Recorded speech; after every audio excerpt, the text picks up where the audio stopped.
Welcome back to our channel info 366. இன்னைக்கு என்ன இன்ஃபர்மேஷனோட நான் உங்களை சந்திக்கிறேன் அப்படின்னா, மக்களே நேத்து வீடியோல பாத்தீங்கன்னா 24 இந்திய மாலுமிகளை அமெரிக்கா அட்டாக் பண்ணிருக்காங்க. இதுக்கு காரணமா என்ன மாதிரியான விஷயங்கள்லாம் இருந்திருக்கு. இதுக்கு நடுவுல அமெரிக்க அதிபர் ட்ரம்ப் அவர்கள் தேவையே இல்லாம சீனாவை போய் சீண்டி இருக்காரு. அதுக்கான காரணம் என்ன, இஸ்ரேலோட கப்பல் உள்ள வந்துச்சுன்னா நாங்க அட்டாக் பண்ணுவோம் அப்படின்னு சொல்லிட்டு ஹவுதியோட கிளர்ச்சி படை சொல்லியிருக்காங்க. சோ இது எல்லாத்தையுமே நேத்து வீடியோல ரொம்ப டீடைலா பேசியிருப்போம். சோ மறக்காம அதை செக் பண்ணி பாருங்க. இன்னைக்கு திரும்பவும் ஈரான் என்ன பண்ணிருக்காங்க, அமெரிக்காவோட ஒரு முக்கியமான ஒரு ஹெலிகாப்டரை அட்டாக் பண்ணிருக்காங்க. இதனால அமெரிக்கா எவ்வளவு லாஸ் ஆயிருக்கு, பதிலுக்கு அமெரிக்கா என்ன பண்ணிருக்காங்க, பாகிஸ்தான்ல பயங்கரமான ஒரு விஷயம் நடந்துகிட்டு இருக்கு. இதுல 30க்கும் மேல இறந்து போயிருக்காங்க. அந்த அளவுக்கு அங்க என்ன மாதிரியான கொடூரமான செயல்களை பாகிஸ்தான் சைடுல இருந்து செஞ்சுக்கிட்டு இருக்காங்க. இதனால நம்ம நாட்டுல அடுத்து இந்த கச்சா எண்ணெயோட விலையெல்லாம் உயர்ந்திருக்கா, பெட்ரோல் டீசலோட விலையெல்லாம் என்ன நிலைமைக்கு மாற போகுது, இது எல்லாத்த பத்தியும் தான் இந்த வீடியோல ரொம்ப டீடைலா பேச போறோம். சோ வீடியோவை ஸ்கிப் பண்ணாம ஃபுல்லா பாருங்க.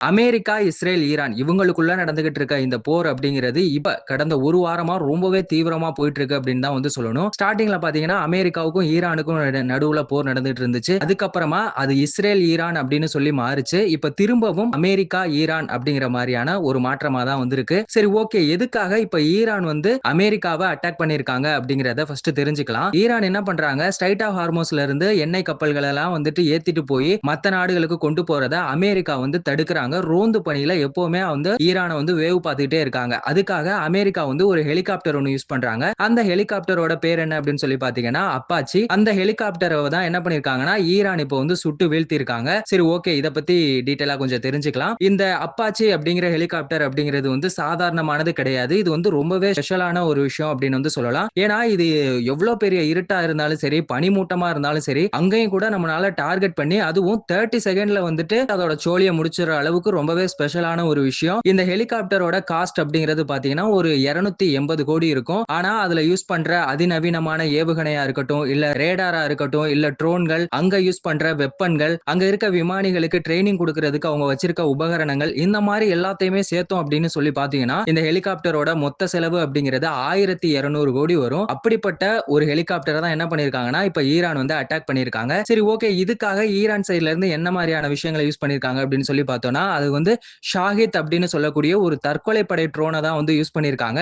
இதோட காஸ்ட் அப்படிங்கிறது பாத்தீங்கன்னா ஒரு 10 லட்சத்துல இருந்து 20 லட்சம் அவ்வளவுதான் வரும். அதை யூஸ் பண்ணி அமெரிக்காவுக்கு 1200 கோடி லாஸ் ஆகுற அளவுக்கான ஒரு விஷயத்தை பண்ணிருக்காங்க. இந்த ஷாஹித் தற்கொலை படை அப்படிங்கிறது என்ன அப்படின்னு சொல்லி பார்த்தோம்னா, இந்த ட்ரோன் என்ன பண்ணும்னா அதுக்குள்ள வெடிகுண்டுகளை சுமந்துட்டு அந்த அப்பாச்சி ஹெலிகாப்டர் சொன்னல அது மேல போய் டைரக்டா போய் மோதி அட்டாக் பண்ணிருக்கு. இந்த ஷாஹித் ட்ரோனுமே என்ன ஆகும்னா அழிஞ்சு போயிடும். அதுதான் இந்த ட்ரோனோட ஒரு ஸ்பெஷலான ஒரு விஷயமா இருக்கு. இப்ப இதனால அமெரிக்க அதிபர் ட்ரம்ப் அவர்கள் என்ன ஆயிருக்காரு, ரொம்பவே காண்டாயிட்டாரு. இப்ப என்ன பண்ணிருக்காங்கன்னா ஈரானோட முக்கியமான இந்த ட்ரோன் கண்ட்ரோல் சென்டர் இருக்குல்ல, அதுவா இருக்கட்டும், இல்ல மிலிட்டரி ஆபீஸ், முக்கியமான ராணுவ தளங்கள் எல்லாத்தையுமே என்ன பண்ணிருக்காங்கன்னா அமெரிக்கா அடிச்சு காலி பண்ணிருக்காங்க. சோ இவங்களுக்குள்ள இந்த போர் நிறுத்தம் அப்படின்னு சொல்லிட்டு இப்ப போர் என்ன பண்ணிருக்காங்கன்னா அடுத்த கட்டத்துக்கு கொண்டு போயிட்டு இருக்காங்க. இதனால நமக்கு தான் எல்லா விதமான பாதிப்புகளுமே வரப்போகுது. ஏன்னா ஒரு டைம் போர் நடக்குது அப்படின்னா ஒவ்வொரு நாளுமே என்ன ஆகுதுன்னா அந்த போர் எந்த அளவுக்கு தீவிரமாகுதோ அதை பொறுத்து இங்க கச்சா எண்ணெயோட விலை அப்படிங்கிறதுமே நாளுக்கு நாள் அதிகமாயிட்டே இருக்கு. இப்போ இருக்க ரேட் எப்படி பாத்தீங்கன்னா ஒரு பேரலுக்கு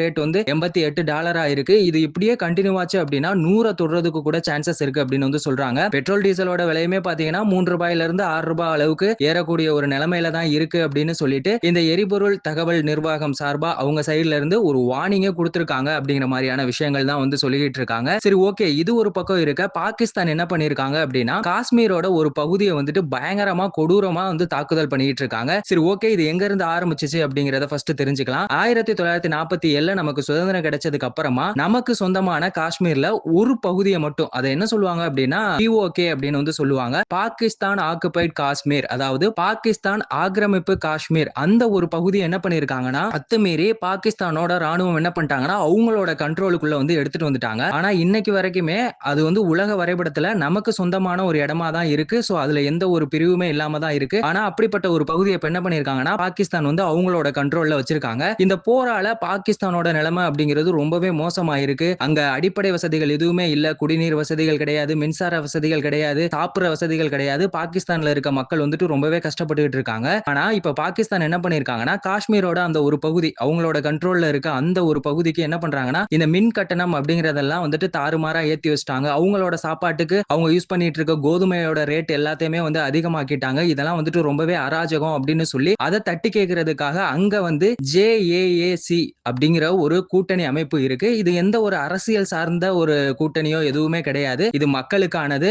பொதுமக்களா இருக்கட்டும், இல்ல லாயர்ஸ், இல்ல வணிகர்கள், சமூக ஆர்வலர்கள், இவங்க எல்லாருமே சேர்ந்து உருவாக்குன ஒரு விஷயம் தான் வந்து இந்த ஒரு அமைப்பு. இது எதுக்காக அப்படின்னா, மக்களுக்கு எதிரான கொடுமைகள் நடக்கும்போது, மக்களோட உரிமைகளுக்கு எதிரான ஒரு விஷயம் நடக்கும்போது அதை தட்டி கேட்கறதுக்காக தான் இந்த ஒரு கூட்டணியான ஒரு அமைப்பு வந்து உருவாச்சு. இப்ப பாகிஸ்தான் சைடுல இருந்து என்ன பண்றாங்கன்னா, இப்படி ஒரு அமைப்பு மூலமா டெய்லியும் வந்து போராட்டம் நடக்கிறதுனால பாகிஸ்தானுக்கு பயங்கரமான ஒரு குடைச்சல் கொடுத்துக்கிட்டு இருக்கனால இவங்க வந்து ஒரு தீவிரவாத அமைப்பு அப்படின்னு சொல்லிட்டு இது வந்து சட்டவிரோதமானது அப்படின்னு சொல்லி அவங்க மேல ஏகப்பட்ட குற்றச்சாட்டுகளை வந்து வச்சுக்கிட்டு இருக்காங்க. இதனால இப்ப என்ன ஆயிருக்கு அப்படின்னா, அந்த பாகிஸ்தானோட அந்த ஒரு பகுதி இருக்குல்ல, அங்க வந்து பயங்கரமான ஒரு தாக்குதல் நடந்துகிட்டு இருக்கு. இந்த தாக்குதல்ல 30 பேர் இறந்து போயிருக்காங்க. 200க்கும் மேல அவங்களுக்கு எல்லாம் வந்துட்டு காயமாயிருக்கு. அந்த மாதிரி ஒரு கொடூரமான தாக்குதலை தான் என்ன பண்ணிட்டு இருக்காங்கன்னா பாகிஸ்தான் சைடுல இருந்து வந்து செஞ்சுக்கிட்டு இருக்காங்க. இது வந்துட்டு ரொம்பவே கேவலமான ஒரு விஷயம். அது மட்டும் இல்லாம மனித உரிமையவே வந்துட்டு மீறதுக்கான ஒரு சமயமான ஒரு விஷயமா இருக்கு. சோ பாகிஸ்தான் இந்த மாதிரியான விஷயங்களை பண்றது அப்படிங்கிறது ரொம்பவே தவறான ஒரு விஷயம். இதை வந்து பாகிஸ்தான் அரசு இதுக்கான தகுந்த ஒரு நடவடிக்கை எடுக்கணும் அப்படிங்கறத நான் வந்து கேட்டுக்கிறேன். பாகிஸ்தான்ல இவ்வளவு கொடூரமான விஷயங்கள் நடந்துகிட்டு இருக்குல்ல, சோ இத பத்தி உங்களோட கருத்து என்ன?